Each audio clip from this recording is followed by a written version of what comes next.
ನಮಸ್ಕಾರ ಎಲ್ಲರಿಗೂ. PMN GK India ಚಾನಲ್ಗೆ ತಮ್ಮೆಲ್ಲರಿಗೂ ಆತ್ಮೀಯವಾದಂಥ ಸ್ವಾಗತ. ಇದೇ ಫಸ್ಟ್ ಟೈಮ್ ನೀವೇನಾದರೂ ನಮ್ಮ ಚಾನಲ್ಗೆ ವಿಸಿಟ್ ಕೊಟ್ಟಿದ್ದೆ ಆದರೆ ದಯವಿಟ್ಟು ಸಬ್ಸ್ಕ್ರೈಬ್ ಮಾಡಿ ಮತ್ತು ಬೆಲ್ ಬಟನ್ನ ಹಿಟ್ ಮಾಡಿ. ಮುಂದೆ ಬರುವಂಥ ಎಲ್ಲ ನೋಟಿಫಿಕೇಷನ್ಗಳನ್ನು ವೀಡಿಯೋಸ್ಗಳಿಗೆ ನೋಡಲಿಕ್ಕೆ ಕೂಡ ಅನುಕೂಲ ಆಗುತ್ತೆ. ಜೊತೆಗೆ ಈ ಚಾನಲಲ್ಲಿ history, polity, geography, economics, science, mental ability, study tips ಎಲ್ಲ ವೀಡಿಯೋಸ್ಗಳು ಅಪ್ಲೋಡ್ ಆಗ್ತಿರುತ್ತೆ. So just you can hit the subscribe button, right, and you will get the all notification. Okay, yes, let's move on the class. Today's topic, the subject is economics, ಅರ್ಥಶಾಸ್ತ್ರ. Okay, ಮಾನವನ ಅಧ್ಯಯನ ಮಾಡು, ಮಾನವನೇ ಜೀವಂತ ಕಾವ್ಯ ಅಂತ ಸ್ವಾಮಿ ವಿವೇಕಾನಂದರು ಹೇಳಿದ್ದಾರೆ. So ಮಾನವನ ಅಧ್ಯಯನ ಮಾಡುವಂಥ ಅವನ ಆರ್ಥಿಕ ಚಟುವಟಿಕೆಗಳ ಕುರಿತಾದಂಥ ವಿಷಯ ಯಾವುದಪ್ಪ ಅಂದರೆ ಅರ್ಥಶಾಸ್ತ್ರ.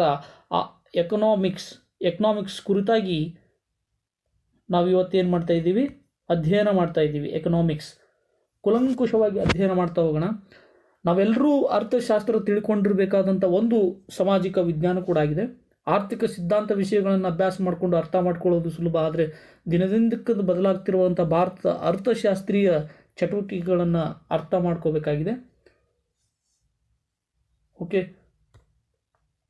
ಎಸ್, ಅರ್ಥಶಾಸ್ತ್ರ what's it studies? It studies all daily economic activities. ನಮ್ಮ ದೈನಂದಿನ ಆರ್ಥಿಕ ಚಟುವಟಿಕೆಗಳ ಬಗ್ಗೆ ಅಧ್ಯಯನ ಮಾಡುವಂಥದ್ದೇ. ಓಕೆ, ಚಟುವಟಿಕೆಗಳ ಬಗ್ಗೆ ಅಧ್ಯಯನ ಮಾಡುವುದೇ right economics. This is very general statement. So in particularly we can say like this: ಸರಕು ಮತ್ತು ಸೇವೆಗಳ ಉತ್ಪಾದನೆ. ಓಕೆ, ಸರಕು, ಗೂಡ್ಸ್ ಆ್ಯಂಡ್ ಸರ್ವಿಸಸ್, ಸರಕು ಮತ್ತು ಸೇವೆಗಳ ಉತ್ಪಾದನೆ,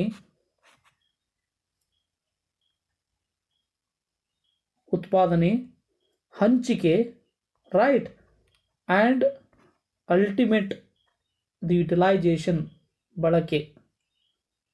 ಓಕೆ, ಇವುಗಳ ಕುರಿತಾಗಿ ಅಧ್ಯಯನ ಮಾಡುವ ಒಂದು ಶಾಸ್ತ್ರ ಏನಾಗಿದೆ, ಸಮಾಜಶಾಸ್ತ್ರ ಅಲ್ಲ, ಅರ್ಥಶಾಸ್ತ್ರವಾಗಿದೆ. ನೆನ್ಪಿಟ್ಕೊಳ್ಳಿ, ಯಾಕಂದರೆ ಸರಕು ಮತ್ತು ಸೇವೆಗಳ ಬಗ್ಗೆ ಅಧ್ಯಯನ ಮಾಡ್ತಾ ಇದೆ. So this is very very general statement. Competitive ಎಕ್ಸಾಮ್ಸ್ಗೆ ಏನು ಬರುತ್ತೋ ಓಕೆ, ಅವುಗಳ ಬಗ್ಗೆ ನಾವು ಕಾನ್ಸಂಟ್ರೇಷನ್ ಮಾಡಬೇಕು. ಯಾಕಂತಂದರೆ PUC ಡಿಗ್ರಿಲಿ ನಾವೇನು ಬರಿತಾ ಇಲ್ಲ. ಕಾಂಪಿಟೇಟಿವ್ ಪರ್ಸ್ಪೆಕ್ಟಿವ್ಲಿ ಏನು ಬ್ಯಾಕ್ಗ್ರೌಂಡ್, ಓಕೆ, ಬ್ಯಾಕ್ಗ್ರೌಂಡು ಇತಿಹಾಸ ಹೇಳ್ತಾ ಹೋದರೆ ತುಂಬಾ ಬರುತ್ತೆ. ಬಟ್ ನಾನು ಸಿಂಪಲ್ ಆಗಿ ಏನು ಎಕ್ಸಾಮ್ಗಳಲ್ಲಿ ಬರ್ಬೋದು ಬ್ಯಾಕ್ಗ್ರೌಂಡ್ ವಿಷಯವಾಗಿ, ಅದಷ್ಟೇ ನಾವು ಫೋಕಸ್ ಮಾಡೋಣ. ಬಟ್ ಚೀನಾದಲ್ಲಿ ನಾವು ಹೇಗೆ ರುಪಿ ಮೂಲಕ ನಾವು ಹಣಕಾಸಿನ ವ್ಯವಹಾರ ಮಾಡ್ತೀವೋ, ಸೊ ಅಲ್ಲಿ ಹಲ್ಲುಗಳ ಮೂಲಕ, ಎಲ್ಲಿ ಚೀನಾದಲ್ಲಿ ದಂತಗಳು, ಇವುಗಳ ಮೂಲಕ ಏನು ಮಾಡ್ತಿದ್ರು, ವ್ಯವಹಾರವನ್ನು ನಡೆಸ್ತಾ ಇದ್ರು. ಓಕೆ, ಅವೇ ನಾಣ್ಯಗಳಾಗಿದ್ವು ಅಂತ ಚೀನಾದಲ್ಲಿ. ಈ ಥರದ ಮಾಹಿತಿಗಳು ಕೂಡ NCERTಯಲ್ಲಿದೆ ಮತ್ತು ಸ್ಟೇಟ್ ಸಿಲೆಬಸ್ಸಲ್ಲೂ ಕೂಡ ಇದೆ. ಇಂಥದ್ದು ಅನ್ನೆಸೆಸರಿ ಆಗದೆ ಇರ್ಬೋದು, ಆಗಲೂಬಹುದು. I don't know in the exams, who knows what. ಒಂದು ಎಕ್ಸಾಮ್ಸ್ಗಳಲ್ಲಿ ಪೊಲೀಸ್ ಡಿಪಾರ್ಟ್ಮೆಂಟಲ್ಲಿ ಏನೋ ಕೇಳಿದಂಥ ಉದಾಹರಣೆ ಇದೆ. ಓಕೆ, ಸೊ ಬ್ಯಾಕ್ಗ್ರೌಂಡಲ್ಲಿ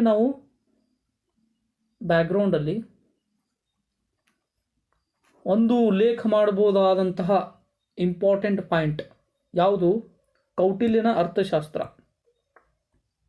ಓಕೆ, ಕೌಟಿಲ್ಯನ ಅರ್ಥಶಾಸ್ತ್ರದಲ್ಲಿ ನಾವು ಏನು ನೋಡ್ತೀವಿ, ವೆರಿ ವೆರಿ ಇಂಪಾರ್ಟೆಂಟ್. ಅದರಲ್ಲಿ ಅಧ್ಯಾಯಗಳಿವೆ, ಅದು ಇತಿಹಾಸ. But economic perspectively what we see, that is very important, right? Yes, Arthashastra, Kautilya, ನಾವೇನಂತ ಕರಿತೀವಿ, ಇನ್ನೊಂದು ಹೆಸರು ವಿಷ್ಣುಗೋಪ, ರೈಟ್? ಅರ್ಥಶಾಸ್ತ್ರದಲ್ಲಿ ನಾವು ಸಾಮಾನ್ಯವಾಗಿ ತಿಳ್ಕೊಂಡಿದ್ದು ಅರ್ಥಶಾಸ್ತ್ರಕ್ಕೆ ಸಂಬಂಧಿಸಲ್ಪಟ್ಟದ್ದು ಮಾತ್ರ ಆಗಿದೆ ಅಂತ. ಅರ್ಥಶಾಸ್ತ್ರ ನೆನ್ಪಿಟ್ಕೊಳ್ಳಿ, ಎಕನಾಮಿಕ್ ಪಾಲಿಸಿ ಅಲ್ಲ, ಪೊಲಿಟಿಕಲ್ ಸಿಸ್ಟಮ್ ಕೂಡ ಏನು ಮಾಡಿದೆ, ವಿವರಣೆ ನೀಡಿದೆ. ಕೌಟಿಲ್ಯನ ಅರ್ಥಶಾಸ್ತ್ರ also explains about political system, ರಾಜಕೀಯ ವ್ಯವಸ್ಥೆಯ ಮಾಹಿತಿಯನ್ನು ನೀಡಿದೆ. ಇದನ್ನು ನಾನು ಯಾಕೆ ಹೇಳ್ತಾ ಇದ್ದೀನಿ ಅಂತಂದರೆ, ಸ್ಟೇಟ್ಮೆಂಟಲ್ಲಿ KASಗೋ IASಗೋ ಕೇಳೋ ಚಾನ್ಸಸ್ ಇರುತ್ತೆ. Okay, it's not only about the economic policy. ನಾವು ಬಹಳ ಇಂಪಾರ್ಟೆಂಟಾಗಿ ಇದನ್ನೇ ಅಂತಂದ್ರೆ ನಾವು ಅಧ್ಯಯನ ಮಾಡಬೇಕಾಗುತ್ತೆ. ಚಾಣಕ್ಯ ಅಂತ ಬಿರುದು ಪಡೆದವರು, ತಕ್ಷಶಿಲಾ ವಿಶ್ವವಿದ್ಯಾಲಯದಲ್ಲಿ ಇವರು ಅರ್ಥಶಾಸ್ತ್ರದ ಪ್ರಾಧ್ಯಾಪಕರಾದಂಥವರು. ಯಾರು? ಕೌಟಿಲ್ಯ. ಇವರಿಗೆ ಒಂದು ಬಿರುದಿದೆ. ಯಾವುದಿದೆ ಬಿರುದು? Father of which economy? That is our economy, that is Indian economy. Father of Indian economy ಇಲ್ಲಿದೆ ನೋಡಿ ಬೇರು. Father of Indian economy. ಭಾರತದ ಅರ್ಥಶಾಸ್ತ್ರದ ಪಿತಾಮಹ ಯಾರು ಅಂದರೆ ದಟ್ ಈಸ್ ಕೌಟಿಲ್ಯ. ಓಕೆ, ಪ್ರಾಚೀನ ಕಾಲದ ಗ್ರಂಥಶಾಸ್ತ್ರ ಇದು, ಬಹಳ ಪ್ರಮುಖವಾದಂಥ ಗ್ರಂಥಶಾಸ್ತ್ರ. ನೆಕ್ಸ್ಟ್, ಈ ಅರ್ಥಶಾಸ್ತ್ರ ಕೃತಿಗೆ ಸಂಬಂಧಪಟ್ಟಂಥ ಅಧ್ಯಾಯಗಳೆಷ್ಟಿವೆ, ಅದರ ಒಳಗಡೆ ಏನಿದೆ ಎಲ್ಲ ಇತಿಹಾಸದ ವಿಡಿಯೋ ವಾಚ್ ಮಾಡಿ. ರೈಟ್, ಇತಿಹಾಸದಲ್ಲಿ ಸಂಪೂರ್ಣ ಮಾಹಿತಿ ತಿಳಿಸ್ಕೊಡ್ತೇವೆ. ಬಟ್ ಎಕನಾಮಿಕ್ ಪರ್ಸ್ಪೆಕ್ಟಿವ್ಲಿ ಇನ್ನೂ ಒಂದು ಇಂಪಾರ್ಟೆಂಟ್ ಆಗೋದಾದರೆ ದಟ್ಸ್ ಅಲ್ಟಿಮೇಟ್ಲಿ ಇದು ಸಂಸ್ಕೃತ ಭಾಷೆಯಲ್ಲಿ ಬರೆದಿದ್ದರು. ಓಕೆ, ಸಂಸ್ಕೃತ ಭಾಷೆಯಲ್ಲಿದ್ದದ್ದನ್ನು ಇಂಗ್ಲೀಷಿಗೆ ಭಾಷಾಂತರಿಸ್ತಾರೆ. This Kautilya's Arthashastra is translated to English by whom. ಯಾರು ಟ್ರಾನ್ಸ್ಲೇಷನ್ ಮಾಡ್ತಾರೆ ಅಂದರೆ his name is a person from Karnataka. ನಮ್ಮ ಹೆಮ್ಮೆಯ ಕರ್ನಾಟಕದವರು, ಮೈಸೂರಿನ ಓರಿಯೆಂಟಲ್, ಓಕೆ, ಮೈಸೂರಿನ ಓರಿಯೆಂಟಲ್ ಸ್ಕೂಲಲ್ಲಿ, ಗ್ರಂಥಾಲಯದಲ್ಲಿ, ಓರಿಯೆಂಟಲ್ ಗ್ರಂಥಾಲಯದಲ್ಲಿ ಅರ್ಥಶಾಸ್ತ್ರ ಗ್ರಂಥ ಇರುತ್ತೆ. ಯಾರ್ದು? ಕೌಟಿಲ್ಯರದು. ಈ ಗ್ರಂಥವನ್ನು ಏನು ಮಾಡ್ತಾರೆ, ಸಂಸ್ಕೃತ ಇಂಗ್ಲೀಷ್ ಟ್ರಾನ್ಸ್ಲೇಷನ್ ಮಾಡ್ತಾರೆ. ಆ ಪರ್ಸನ್ ಯಾರಪ್ಪ ಅಂದರೆ ಆರ್ ಶ್ಯಾಮಶಾಸ್ತ್ರಿ. ನೆನ್ಪಿಟ್ಕೊಳ್ಳಿ, KS. ಓಕೆ, ಸ್ವಲ್ಪ ಡೀಪಾಗಿ ಹೋಗೋದಾದರೆ KS ಅಲ್ಲಿ ಬರುತ್ತೆ. ಸೊ ಇಷ್ಟನ್ನು ಮಿಕ್ಕಿ ನಾವು ಕೌಟಿಲ್ಯನ ಅರ್ಥಶಾಸ್ತ್ರದ ಬಗ್ಗೆ ತಿಳಿದುಕೊಳ್ಳೋದಷ್ಟೇನು ಆ ಅರ್ಥಶಾಸ್ತ್ರಕ್ಕೆ ಸಂಬಂಧಪಟ್ಟಂಥ ಅಷ್ಟು ಮಾಹಿತಿ ಆಗದೇ ಇರ್ಬೋದು. ಲೆಟ್ಸ್ ಸಿ, ಇತಿಹಾಸದಲ್ಲಿ ನೋಡ್ತಾ ಹೋಗೋಣ.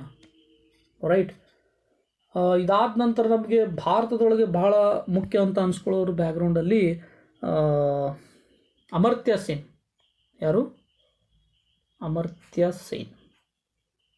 ಭಾಳಷ್ಟು ಜನ ಇದ್ದಾರೆ, ಬಟ್ ವೆರಿ ವೆರಿ ಇಂಪಾರ್ಟೆಂಟ್ ಅನ್ಸ್ಕೊಳ್ಳೋರು ಯಾರು ಹೇಳಿ ನೋಡೋಣ? ಅಮರ್ತ್ಯ ಸೇನ್ ನಮ್ಮ ಚಿಕ್ಕ ಮಕ್ಕಳು ಇದ್ದಾಗ ಗೊತ್ತಿರುತ್ತೆ. He is Nobel winner. Okay, Nobel winner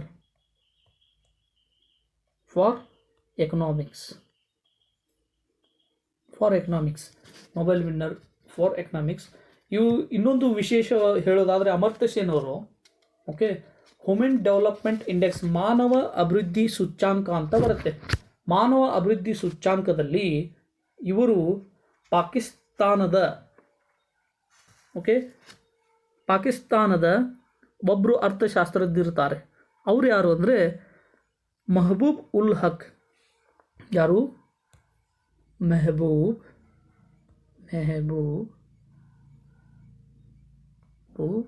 ul Haq. Right, ಇವ್ರ ಜೊತೆ ಸೇರ್ಕೊಂಡ್ಬಿಟ್ಟು ಮಾನವ ಅಭಿವೃದ್ಧಿ ಸೂಚ್ಯಾಂಕ,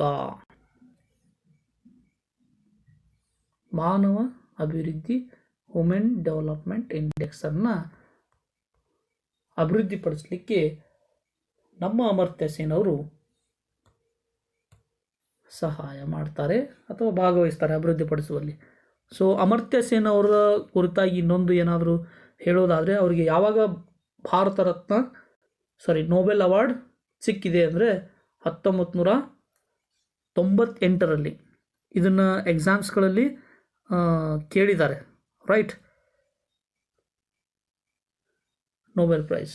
ಇನ್ನೊಂದು ನಮ್ಮ ಭಾರತ ರತ್ನ, ಇವಾಗ ನಾನು ಹೇಳಿದ್ನಲ್ಲ, ದಟ್ ಈಸ್ 1999 ಕೊಡಲೇಬೇಕಾಗುತ್ತೆ. ಮತ್ತು ಭಾರತ ರತ್ನ ಯಾಕಂದರೆ ನೊಬೆಲ್ ವಿನ್ನರು ಅಮರ್ತ್ಯ ಸೇನ್. ಅಮರ್ತ್ಯ ಸೇನ್ ಇದರ ಕುರಿತಾಗಿ ಮತ್ತೆ ಹೊರತಾಗಿ ಏನು ಕೇಳ್ಬೋದು ಅಂದರೆ, ಅವ್ರದ್ದು ಒಂದು ಪುಸ್ತಕ ಭಾಳಷ್ಟು ಎಕ್ಸಾಮ್ಸ್ಗಳಲ್ಲಿ SDFD ಎಕ್ಸಾಮ್ಗಳಲ್ಲಿ ಭಾಳ ಫೋಕಸ್ ಇಟ್ಟು ಕೇಳಿದ್ದಾರೆ. That is welfare economics. ಯಾವುದು? ವೆಲ್ಫೇರ್ ಎಕನಾಮಿಕ್ಸ್ ಅನ್ನೋ ಗ್ರಂಥವನ್ನು ಯಾರು ಬರೆದಿದ್ದಾರೆ? ಎಕನಾಮಿಕ್ಸ್. ಇದನ್ನು ಅಮರ್ತ್ಯ ಸೇನ್ ಅವರು ಪ್ರಸ್ತುತಪಡಿಸಿದ್ದಾರೆ. ಇವರಿಗೆ ಮಾನವ ಅಭಿವೃದ್ಧಿ ಸೂಚ್ಯಂಕ ಆಯಿತು, ಭಾಳಷ್ಟು ಪುಸ್ತಕಗಳನ್ನು ಬರೆದಿದ್ದಾರೆ. But I can't mention all about that. But ನಿಮ್ಗೆ ಹೇಳೋದಾದರೆ ಪವರ್ಟಿ ಆ್ಯಂಡ್ ಫ್ಯಾಮಿನ್ಸ್ ಎಕ್ಸಾಮ್ಗೆ ಯಾವುದು ಇಂಪಾರ್ಟೆಂಟ್ ಆಗ್ಬೋದು ಅದನ್ನು ಮೆನ್ಷನ್ ಮಾಡ್ಬೋದು. ಪವರ್ಟಿ ಆ್ಯಂಡ್ ಫ್ಯಾಮಿನ್ಸ್ ಅನೇಕ ಪುಸ್ತಕಗಳನ್ನು ಕೂಡ ಬರೆದಿದ್ದಾರೆ ಅವರು. And ethics and economics, identity and violence, development as a freedom, like that so many. But welfare economics ಏನು ನಾವು ಹೇಳ್ತಿದ್ದೀವಿ, ರೈಟ್, ಇದು ವೆರಿ ಇಂಪಾರ್ಟೆಂಟ್ ಎಲ್ಲ ಗ್ರಂಥಗಳಿಗಿಂತ. This is Amartya Sen. Yes, ಇದು ಇಂಡಿಯನ್ ಬ್ಯಾಕ್ಗ್ರೌಂಡು. ಹೇಳೋದಾದರೆ ಬ್ರಿಟಿಷರು ನಮ್ಮನ್ನು ಸಂಪತ್ತಿನ ಸೋರಿಕೆ ಸಿದ್ಧಾಂತದ ಮೂಲಕ ನಮ್ಮ ಆರ್ಥಿಕತೆಯನ್ನು ದೋಚಿ ಹೊಡೆದ್ರು. ಅದಕ್ಕಿಂತ ಮುಂಚೆ ನಾವು ಶ್ರೀಮಂತವಾದಂತಹ ರಾಷ್ಟ್ರವಾಗಿತ್ತು. ಬ್ರಿಟಿಷರ ಕಾಲ ಆದ ನಂತರ ಭಾಳಷ್ಟು ಎಕನಾಮಿಕ್ಸಿಗೆ ಸಂಬಂಧಪಟ್ಟಂತಹ ಪುಸ್ತಕಗಳು ಬರ್ತಾವೆ. R.C. ದತ್ ಅವರು ಬರೆದದ್ದು ಆಗಿರ್ಬೋದು, economic history of India, drawing wealth theory, ಭಾಳಷ್ಟು ಸಂಪತ್ತಿನ ಸೋರಿಕೆ ಸಿದ್ಧಾಂತ ಆಗಿರ್ಬೋದು, ಭಾಳಷ್ಟು ಬರುತ್ತೆ. ಬಟ್ ಇಟ್ಸ್ ಮಾಡರ್ನ್ ಇಂಡಿಯಾ ಹಿಸ್ಟ್ರಿಲಿ ಬರುತ್ತೆ. This is not right time to discuss here. We will discuss in the part of modern India. So ಅಂಥವುಗಳನ್ನೆಲ್ಲ ವೀಡಿಯೋಸ್ಗಳನ್ನು ನೀವು ನೋಡಬೇಕಂದ್ರೆ ಸಬ್ಸ್ಕ್ರೈಬ್ ಆಗಿ ಬೆಲ್ ಬಟನ್ ಒತ್ತಿ. ರೈಟ್.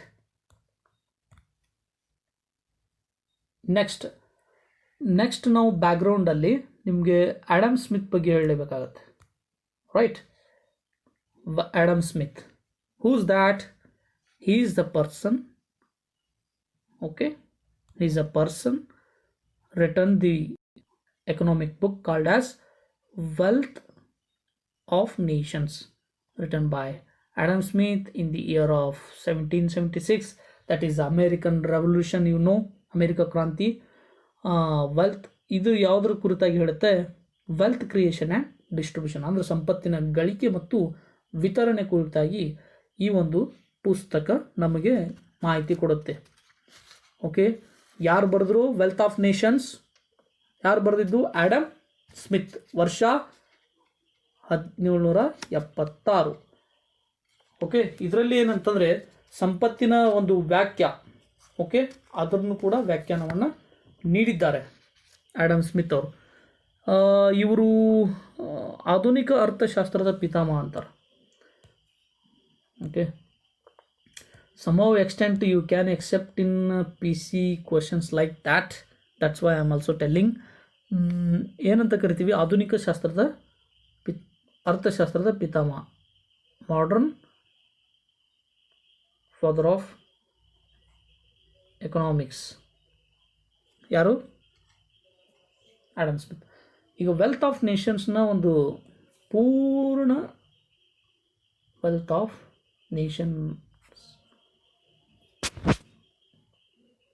ಆಫ್ ನೇಷನ್ ಪುಸ್ತಕ ಬರೆದವರು ಯಾರು? Adam Smith.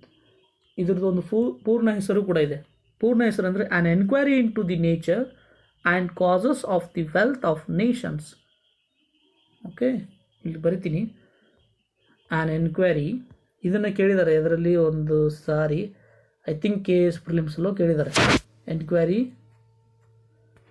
Into the nature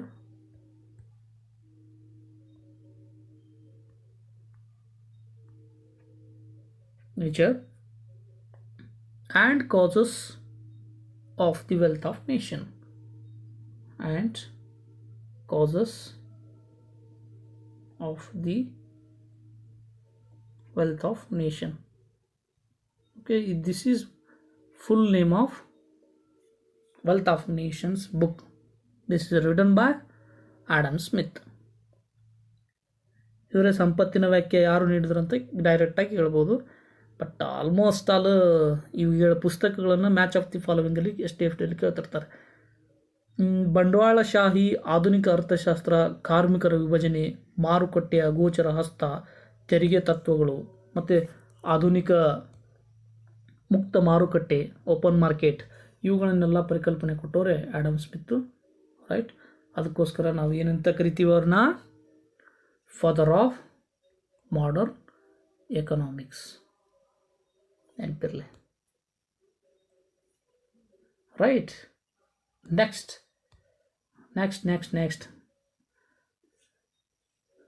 Alfred Marshall, right.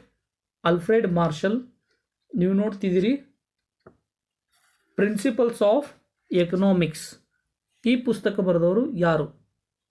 ಇವನ್ನೆಲ್ಲ ಮ್ಯಾಚ್ ಆಫ್ ದಿ ಫಾಲೋವಿಂಗ್ ಕೇಳೋ ಚಾನ್ಸಸ್ ಇರುತ್ತೆ. Just focusing on Alfred Marshall, 1890 human development. ಇವರು ಏನಪ್ಪ ಅಂತಂದರೆ ಪ್ರಿನ್ಸಿಪಲ್ಸ್ ಆಫ್ ಎಕನಾಮಿಕ್ಸ್. ಇವ್ರದ್ದು ಸ್ಪೆಷಾಲಿಟಿ ನೋಡೋದಾದರೆ ಮೊಟ್ಟ ಮೊದಲ ಬಾರಿಗೆ ಎಕನಾಮಿಕ್ಸ್, ಓಕೆ, ಈ ಪದ ಬಳಸಿದವ್ರು ಯಾರಪ್ಪ ಅಂದ್ರೆ ಅಲ್ಫ್ರೆಡ್ ಮಾರ್ಷಲ್, ರೈಟ್. ಇವರು ಬ್ರಿಟಿಷ್ ಅರ್ಥಶಾಸ್ತ್ರಜ್ಞರು. ಇವರು ಬರೆದ ಪುಸ್ತಕನೇ ಪ್ರಿನ್ಸಿಪಲ್ಸ್ ಆಫ್ ಎಕನಾಮಿಕ್ಸ್. ಇವರು ಫಸ್ಟ್ ಟೈಮ್ ಬೇಡಿಕೆ ಮತ್ತು ಪೂರೈಕೆ, ಓಕೆ, ಬೇಡಿಕೆ ಮತ್ತು ಪೂರೈಕೆ, ಇದು ಏನು ನೆಸೆಸಿಟಿ ಇಲ್ಲ, but I am mentioning here. ಬೇಡಿಕೆ ಮತ್ತು ಪೂರೈಕೆ ಇವುಗಳಿಗೆ ಸಂಬಂಧಪಟ್ಟಂಥ ಪರಿಕಲ್ಪನೆಗಳನ್ನು ತಮ್ಮ ಒಂದು ಪುಸ್ತಕದಲ್ಲಿ ಪ್ರಸ್ತಾಪಿಸ್ತಾರೆ. ಇವರನ್ನು ಏನಂತೇವೆ ಅಂದರೆ ಸೂಕ್ಷ್ಮ ಅರ್ಥಶಾಸ್ತ್ರದ ಅಗ್ರಗಣ್ಯ ಮತ್ತು ನವ ಸಾಂಪ್ರದಾಯಿಕ ವ್ಯಾಖ್ಯಾನದ ಪಿತಾಮಹ ಅಂತೀವಿ. This is not a much too necessary. Let's move on. Okay, who is next principle of economics Alfred Marshall, Arthashastra Kautilya, wealth of nation Adam Smith. Next, an essay on nature, significance of the economic science. Just ಪುಸ್ತಕ ನೆನಪಿಟ್ಕೊಂಡ್ರೆ ಸಾಕು. An essay on nature and significance of the economic science. ಇದನ್ನು ಬರೆದವರು Lionel Robbins, right. ವರ್ಷ 1932. ವಿಷಯ ಆಯ್ಕೆ ಮತ್ತು ಕೊರತೆ. This is all about Lionel ರಾಬಿನ್ಸ್ನವರ ಒಂದು ಕಾನ್ಸೆಪ್ಟ್. ನೆಕ್ಸ್ಟ್ ಇಲ್ಲಿ ಬಂದು ನೋಡಿ, general theory of employment, interest and money. General theory of employment, interest and money. ಈ ಒಂದು ಗ್ರಂಥವನ್ನು ಬರೆದವರು J.M. Keynes. Who's that? J.M. Keynes and P.A. Samuelson. 1936, right, 1936. ಇದರ ಒಂದು ಪುಸ್ತಕದಲ್ಲಿ ಇವ್ರು ಏನು ಕೊಟ್ಟರಪ್ಪ ಅಂತಂದರೆ ವೆರಿ ವೆರಿ ಇಂಪಾರ್ಟೆಂಟ್ ಅನ್ನೋದು ನಮಗೆ ಗ್ರೋತ್ ಕಾನ್ಸೆಪ್ಟ್. ಯಾವುದು? ಗ್ರೋತ್ ಕಾನ್ಸೆಪ್ಟನ್ನು ಸ್ಯಾಮ್ಯುಲ್ಸನ್ ಆ್ಯಂಡ್ ಕೆನ್ಸನ್ ನಮಗೆ ತಿಳಿಯಪಡಿಸ್ತಾರೆ. Okay, this is all about important backgrounds of economics. Background ಬೇರೆ ಹೇಳೋದಕ್ಕಿಂತ ಎಕ್ಸಾಮ್ಗೆ ಏನು ಬರುತ್ತೆ ಅದನ್ನು ಫೋಕಸ್ ಮಾಡೋದು ಒಳ್ಳೆಯದು ಅನ್ನೋದು ನನ್ನ ಅಭಿಪ್ರಾಯ. ಓಕೆ, ಎಸ್, ಇನ್ನೂ ಬೇಸಿಕ್ಸ್ ಮುಗಿದಿಲ್ಲ. ಎಕ್ಸಾಮ್ ದೃಷ್ಟಿಕೋನದ ಇರೋದನ್ನೇ ನಾನು ನಿಮಗೆ ಹೇಳ್ತಾ ಇದ್ದೀನಿ. ಸೊ ಇದಾದ ನಂತರ ಇಕನಾಮಿಕ್ಸ್ ಬಗ್ಗೆ ಓದಿದ್ವಿ. ಪರಿಕಲ್ಪನೆ, ಬೇಡಿಕೆ ಅಂತ ಒಬ್ಬರು ಹೇಳಿದರು, ಪೂರೈಕೆ, ವಿಭಜನೆ, ಸಂಪತ್ತಿನ ವ್ಯಾಖ್ಯಾನ, ಒಬ್ಬರ ಗ್ರೋತು. ಇದಾದ ನಂತರ ನಾವು ಸ್ಲೈಡ್ಸ್ಗಳನ್ನು ನೋಡೋದಾದರೆ types of economy. This is very very important. ಎಲ್ಲ ಎಕ್ಸಾಮ್ಸ್ಗಳಲ್ಲಿ ಕೇಳ್ತಾನೇ ಇರ್ತಾರೆ. ಓಕೆ, PC to DC ಅಂದರೆ IAS ವರೆಗೂ. ಏನಂದರೆ dual economy, right. Dual economy ಅಂತಂದರೆ ದ್ವಂದ್ವ ಆರ್ಥಿಕ ವ್ಯವಸ್ಥೆ. ದ್ವಂದ್ವ ಆರ್ಥಿಕ ವ್ಯವಸ್ಥೆ, dual economy, is a coexistence of, right, coexistence of traditional and modern economic system. Traditional, ಸಾಂಪ್ರದಾಯಿಕ, traditional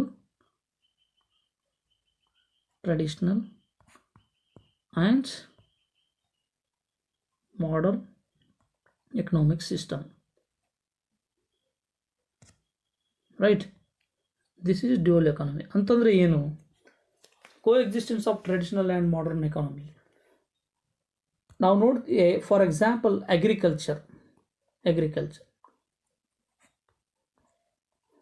ಯಾವ ಒಂದು ಅಗ್ರಿಕಲ್ಚರ್ ಸಿಸ್ಟಮ್ನಲ್ಲಿ ನಮ್ಮದು ಒಂದು ಪೂರ್ವಜರು ನಡೆಸ್ಕೊಂಡಂಥ ಅಗ್ರಿಕಲ್ಚರ್ಸ್ ಒಂದು ಸಿಸ್ಟಮ್ಮು ಈಗ ಮಾಡರ್ನ್ ಮೆಕನೈಸ್ಡ್ ಸಿಸ್ಟಮ್ ನಾವು ಉದಾಹರಣೆ ಕೊಡ್ಬೋದು. ಅದು ಒಂದು ಆರ್ಥಿಕ ವ್ಯವಸ್ಥೆ. ಓಕೆ, ನಾವು ಟ್ರೆಡಿಷ್ನಲ್ಲು ಕೂಡ ಮತ್ತು ಮಾಡರ್ನ್ ಕೂಡ ಎರಡನ್ನೂ ಕೂಡ ಅಳವಡಿಸ್ಕೊಂಡಿರೋದ್ರಿಂದ ಒಂದು ಉದಾಹರಣೆ ಕೊಟ್ಟಿದ್ದೇನೆ ಅಷ್ಟೇ. ಅಗ್ರಿಕಲ್ಚರ್ ಅಷ್ಟು ಅನೇಕ ರೀತಿಯ ಉದಾಹರಣೆಗಳನ್ನು ಕೂಡ ಕೊಡ್ಬೋದು. ಸೊ ನಮ್ಮ ಆರ್ಥಿಕ ವ್ಯವಸ್ಥೆ ದ್ವಂದ್ವ ಆರ್ಥಿಕ ವ್ಯವಸ್ಥೆ ಆಗಿದೆ ಅಂತ ಏನಾದರೂ ಸ್ಟೇಟ್ಮೆಂಟ್ ಬಂದರೆ it's truly correct. Next, mixed economy. ಯಾವುದು? Mixed economy. It's a coexistence of public sector and private sector. Okay, ಖಾಸಗಿ ವಲಯ ಮತ್ತು ಸಾರ್ವಜನಿಕ ವಲಯ. ಸಾರ್ವಜನಿಕ ವಲಯ ಅಂತಂದರೆ ಇಂಟರ್ಫೆರೆನ್ಸ್ ಆಫ್ ಗೌರ್ಮೆಂಟ್. ಎಲ್ಲಿ ಸರ್ಕಾರದ ಹಸ್ತಕ್ಷೇಪ ಇರುತ್ತೋ ಅಲ್ಲಿ ಏನಂತೀವಿ, ಅದಕ್ಕೆ ಸಾರ್ವಜನಿಕ ವಲಯ ಅಂತ ಕರಿತೀವಿ. ಖಾಸಗಿ ವಲಯ, this is a privatisation is the best example. ಇವೆರಡನ್ನೂ ಕೂಡ ಹೊಂದಿದ ಆರ್ಥಿಕ ವ್ಯವಸ್ಥೆಯೇ ಮಿಕ್ಸ್ಡ್ ಎಕಾನಮಿ.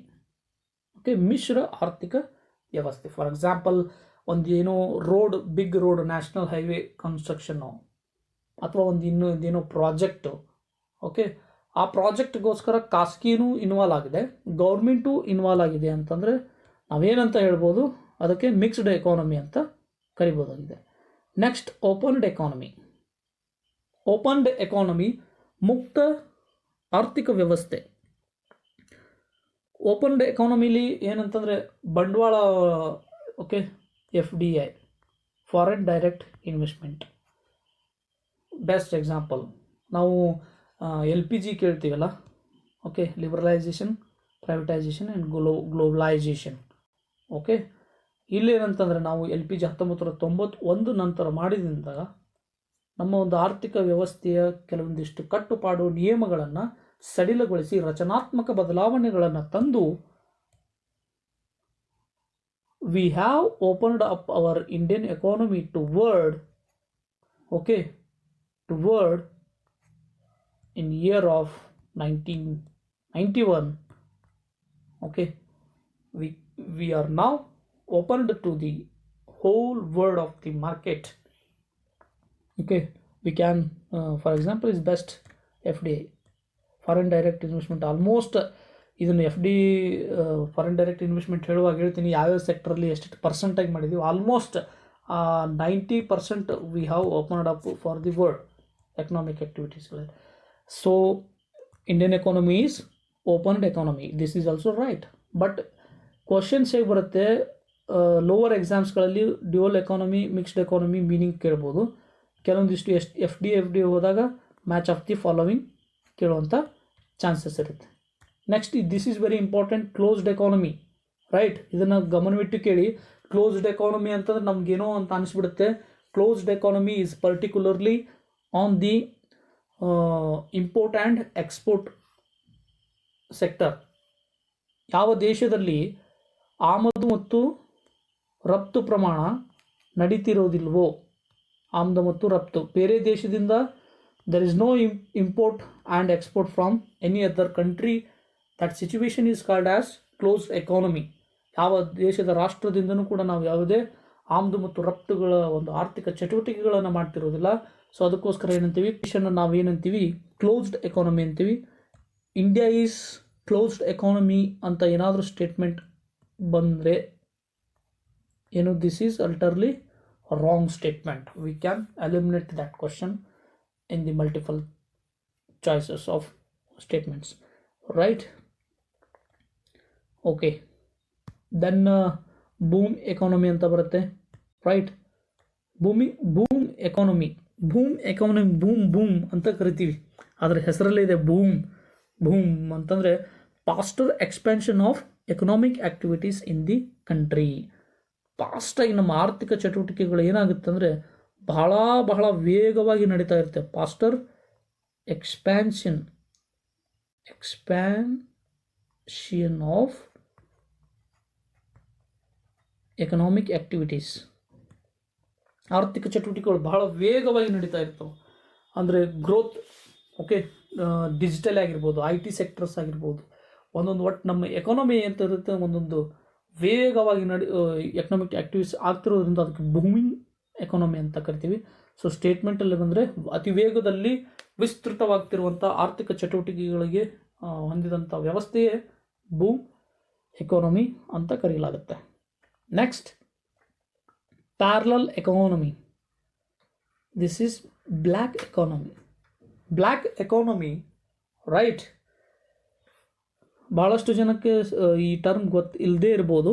ಸೊ ನಾವು ಏನು ಹೇಳ್ತೀವಿ ಅದ್ರ ಬಗ್ಗೆ you can got a clarity about that. ಏಕಕಾಲದಲ್ಲಿ, ಓಕೆ, ಕಪ್ಪು ಹಣ ಮತ್ತು ವೈಟ್ ಮನಿ ಆ್ಯಂಡ್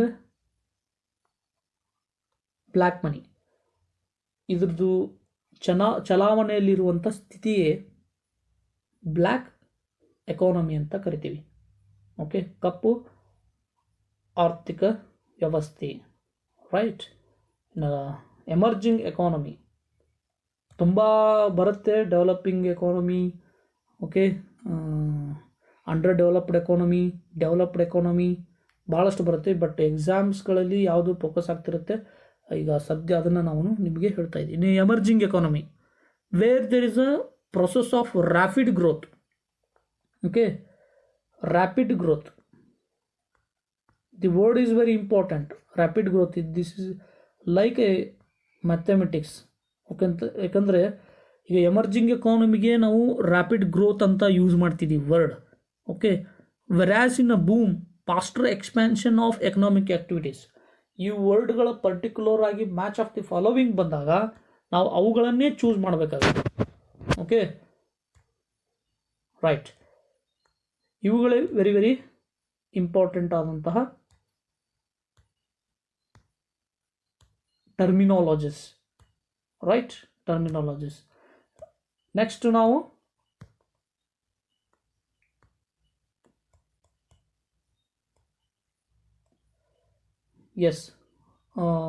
ಇವೆಲ್ಲ ಎಕನಾಮಿಕ್ಸ್ ಟೈಪ್ಸ್ಗಳು.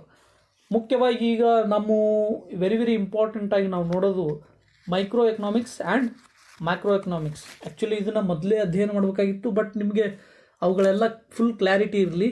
ಓಕೆ, ಈಗ ನಾವು ವಿವರವಾಗಿ ಮೈಕ್ರೋ ಎಕನಾಮಿಕ್ಸ್ ಬಗ್ಗೆ ಮತ್ತು ಮ್ಯಾಕ್ರೋ ಎಕನಾಮಿಕ್ಸ್ ಬಗ್ಗೆ ಅಧ್ಯಯನ ಮಾಡ್ತಾ ಹೋಗೋಣ. ಸ್ವಲ್ಪ ಇದ್ರ ಬ್ಯಾಕ್ಗ್ರೌಂಡು, ಮೈಕ್ರೋ ಮತ್ತು ಮ್ಯಾಕ್ರೋ ಎಕನಾಮಿಕ್ಸ್ನ ಬ್ಯಾಕ್ಗ್ರೌಂಡ್ ಕೊಟ್ಬಿಡ್ತೀನಿ ನಿಮಗೆ.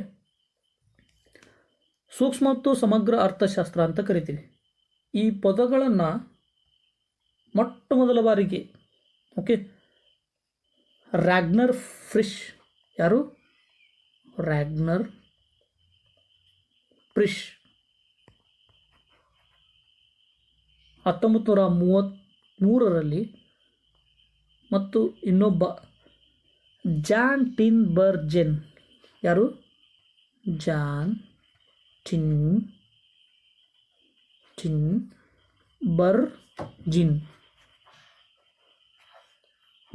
ಟಿನ್ಬರ್ಜಿನ್ ಇವರು ಏನು ಮಾಡ್ತಾರೆ? ಇವರು ಸೂಕ್ಷ್ಮ ಮತ್ತು ಸಮಗ್ರ ಅರ್ಥಶಾಸ್ತ್ರದ ಪದಗಳನ್ನು ಬಳಸಿ 1969ರಲ್ಲಿ ಅರ್ಥಶಾಸ್ತ್ರದ ವಿಷಯದಲ್ಲಿ ಮೊಟ್ಟ ಮೊದಲ ಬಾರಿಗೆ ನೊಬೆಲ್ ಪ್ರಶಸ್ತಿಯನ್ನು ಪಡಿತಾರೆ. Nobel award. This is first Nobel award.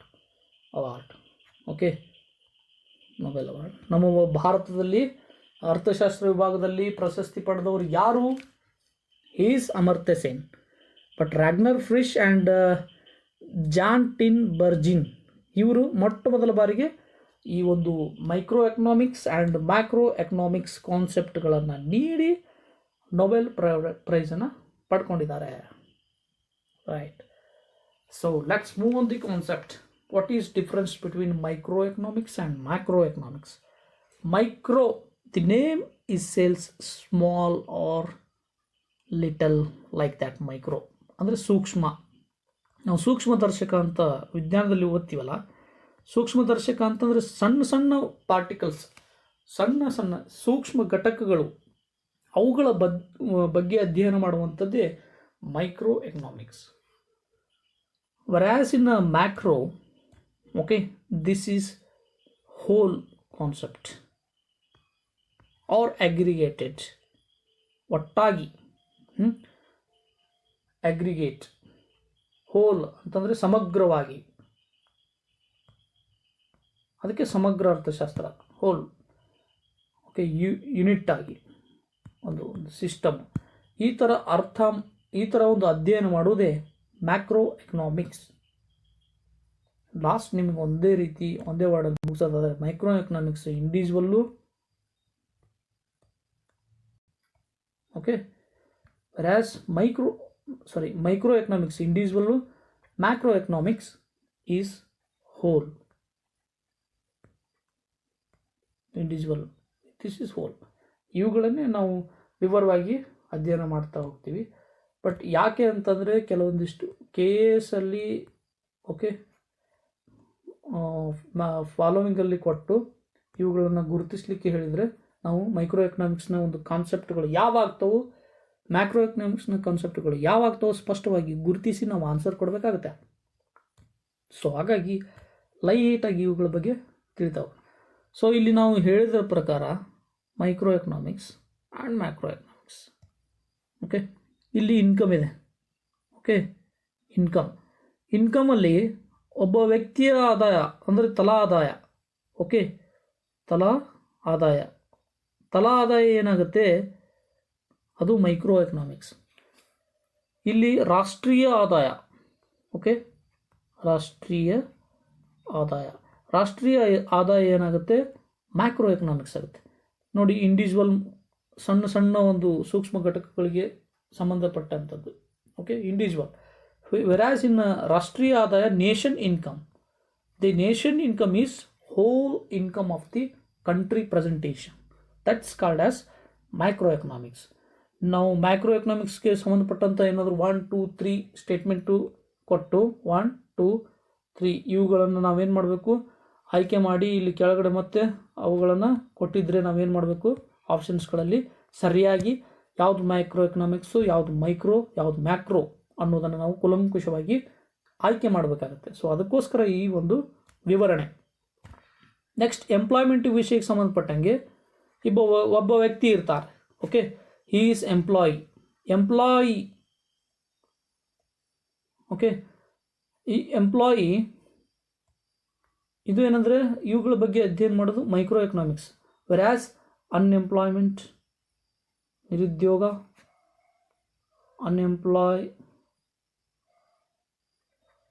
Okay, R employment, ಉದ್ಯೋಗ, ಇವುಗಳ ಬಗ್ಗೆ ಹೋಲ್ ಸಿಸ್ಟಮ್ ಅಧ್ಯಯನ ಮಾಡೋದೇ ಮ್ಯಾಕ್ರೋ ಎಕನಾಮಿಕ್ಸ್, ಓಕೆ. ಇಲ್ಲಿ ಒಬ್ಬ ವ್ಯಕ್ತಿಯ ಬಗ್ಗೆ ಅಧ್ಯಯನ ಮಾಡೋದು micro, Vyas whole system of ಒಂದು ಉದ್ಯೋಗದ ಒಂದು ಕ್ಷೇತ್ರದ ಬಗ್ಗೆ ಅಧ್ಯಯನ ಮಾಡೋದು ಮ್ಯಾಕ್ರೋ ಎಕನಾಮಿಕ್ಸ್.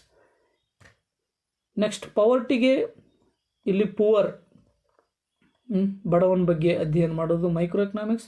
ಇಲ್ಲಿ ಪವರ್ಟಿ, ಓಕೆ, ಪವರ್ಟಿ ಅಂತಂದರೆ ಬಡತನ, ಇದೇನು ಪವರ್ಟಿ, ಈ ಒಂದು ವರ್ಡ್ ಬಂದರೆ ಮ್ಯಾಕ್ರೋ ಎಕನಾಮಿಕ್ಸ್. ಹೋಲ್ ಸಿಸ್ಟಮ್ ಒಂದು aggregate community, aggregate nation, right, factors ಬಗ್ಗೆ ಮ್ಯಾಕ್ರೋ ಎಕನಾಮಿಕ್ಸ್ ಅಧ್ಯಯನ ಮಾಡುತ್ತೆ. ಇವುಗಳನ್ನೇ ನಾವು ಭಾಳ ಒಂದೊಂದು ಚಾಪ್ಟರ್ಗಳು ಏನಂತಂದರೆ ಸಪ್ರೇಟಾಗಿವೆ. ನಾವೇನು ಡಿಸ್ಕಷನ್ ಬರೆದಿದ್ದೀವಲ್ಲ ಇಲ್ಲೆಲ್ಲ ಕಾಣ್ತಿದೆ, ಸರಿನಾ? ಇವುಗಳ ಬಗ್ಗೆ ನಾವು ಹೋಲಾಗಿ ಎಕನಾಮಿಕ್ಸನ್ನು ಅಧ್ಯಯನ ಮಾಡ್ತೀವಿ. ಪ್ರತಿಯೊಂದು ಚಾಪ್ಟರ್ಗಳನ್ನು ವಿವರವಾಗಿ ಅಧ್ಯಯನ ಮಾಡ್ತೀವಿ. ಓಕೆ, ಅದಕ್ಕೋಸ್ಕರ ನೀವೇನು ಮಾಡಿ, subscribe, right, subscribe and hit the bell icon. Let's move power take. Next firm ಇಲ್ಲಿ ನೋಡಿ. Okay, business entity, single firm ಅಂದರೆ ಇದು ಮೈಕ್ರೋ ಎಕನಾಮಿಕ್ಸ್. ಒಂದು ಇಂಡಸ್ಟ್ರಿ ಅಂತ ಬಂದರೆ, ರೈಟ್, ಇಂಡಸ್ಟ್ರಿ ಬಗ್ಗೆ, ಕೈಗಾರಿಕೆಗಳ ಬಗ್ಗೆ ಅಧ್ಯಯನ ಮಾಡೋದು macro economics. That's very simple. ಈಗ ನಿಮ್ಗೆ ಅರ್ಥ ಹೋಗುತ್ತೆ. ನಾವು ಈಗ ಹೆಚ್ಚಾಗಿ ಹೇಳುವಂಥ ನೆಸೆಸಿಟಿ ಎಕ್ಸಾಂಪಲ್ಸ್ಗಳು ನೆಸೆಸಿಟಿ ಕೊಡುವಂಥ ಅವಶ್ಯಕತೆ ಇಲ್ಲ. But whereas in examination you have to analyze the which is the micro and macro by means of individual and whole. ಈ ಒಂದು ಆಧಾರದ ಮೇಲೆ ನೀವೇನು ಮಾಡಬೇಕಾಗುತ್ತೆ, ಅರ್ಥೈಸ್ಕೊಂಡು ಮಾಡಬೇಕಾಗುತ್ತೆ, ಆನ್ಸರ್ ಮಾಡಬೇಕಾಗುತ್ತೆ. Next demand and supply. Okay, demand and supply. Demand and supply particular ಲೆವೆಲಲ್ಲಿ ಇದ್ದರೆ that is micro economics. If it is demand and supply, it is a general level. Okay, general level demand and supply ಅಂತ ಏನಾದರೂ word use ಆದರೆ that is macroeconomics. Macroeconomics, right?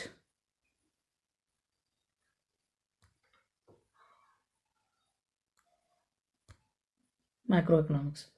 Let's next take a price. Okay, price fall. Okay, daily day to day price fluctuation ಆಗುತ್ತೆ.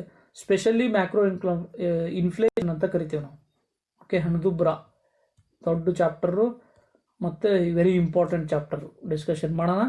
Inflation ಬಗ್ಗೆ ಅಧ್ಯಯನ ಮಾಡೋದು macro economics. Okay, particularly day to day ಸ್ವಲ್ಪ ಏನಾದರೂ ಸೂಕ್ಷ್ಮವಾಗಿ ಫ್ಲಕ್ಚುಯೇಷನ್ ಆಗುವಂಥ prices, costing, micro economics. Next financial decisions. Individuals firms ಆಗಿರ್ಬೋದು, individuals persons ಆಗಿರ್ಬೋದು, ಇಂಡಿವಿಜುವಲ್ಸ್ ಇನ್ಸ್ಟಿಟ್ಯೂಷನ್ಸ್ ಆಗಿರ್ಬೋದು. ಓಕೆ, ಇವುಗಳು ತಗುವಂಥ ಡಿಸಿಷನ್ಸ್ ಎಲ್ಲಿ ಬರುತ್ತೆ, ಮೈಕ್ರೋ ಎಕನಾಮಿಕ್ಸಲ್ಲಿ ಬರುತ್ತೆ. ಅದೇ ಒಂದು ಗೌರ್ಮೆಂಟ್ ಏನಾದರೂ ತೊಗೊಂಡ್ರೆ macro economics, that's a physical policy. Okay, R B I ತೊಗೊಂಡ್ರೆ monetary policy. Very important chapters discussion ಮಾಡೋಣ. ಮಾನಿಟರಿ ಪಾಲಿಸಿ ಇವು ಹಣದುಬ್ಬರ ನಿಯಂತ್ರಣಕ್ಕಾಗಿ ತಗೊಳ್ಳುವಂಥದ್ದು. ಗೌರ್ಮೆಂಟ್ ಇಂಟರ್ವೆನ್ಷನ್ ಬರುತ್ತೆ. ಮತ್ತು ಇದು ಬಿಟ್ಟರೆ ನಾವು ಕೇಳಿದ್ದೀವಿ international financial organisation, WTO, world bank, IMF. Okay, ಇದು ಏನಂತಂದರೆ ಈ ಚಾಪ್ಟರ್ ನಿಮಗೆ ಏನು ಬರುತ್ತೆ ಎಕನಾಮಿಕ್ಸಲ್ಲಿ ಅನ್ನೋದನ್ನು ಕೂಡ ಅರ್ಥ ಆಗುತ್ತೆ. ಮತ್ತು ಜೊತೆಗೆ ಏನು ನೋಡ್ತಾ ಇದ್ದೀರಿ, ಈ ಮ್ಯಾಕ್ರೋ ಎಕನಾಮಿಕ್ಸ್, ಮೈಕ್ರೋ ಎಕನಾಮಿಕ್ಸ್ನ ಒಂದು ವಿವರವಾದಂಥ ಒಂದು ವಿಷಯ ವಸ್ತುವನ್ನು ಕೂಡ ನೀವು ನೋಡ್ತಾ ಇದ್ದೀರಿ, ರೈಟ್? ಡಿಸ್ಕಷನ್ ಮಾಡ್ತಾ ಇರೋಣ. Yes, financial decisions. Next we can move forward. Okay, next slide.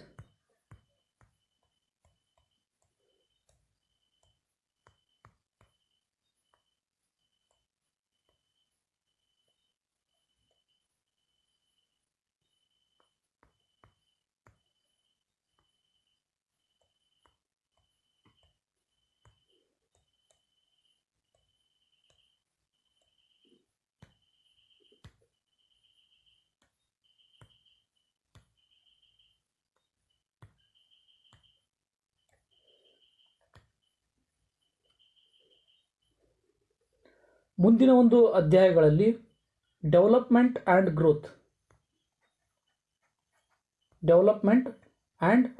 Growth ಇವುಗಳ ಬಗ್ಗೆ ವಿವರವಾಗಿ ಅಧ್ಯಯನ ಮಾಡೋಣ. Okay, next indexes, development and growth indexes. Okay, ಸೂಚ್ಯಾಂಕಗಳ ಬಗ್ಗೆನೂ ಕೂಡ ಅಧ್ಯಯನ ಮಾಡೋಣ. Very very important.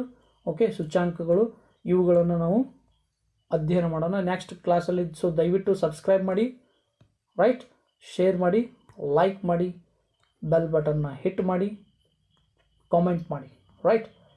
Thank you one and all.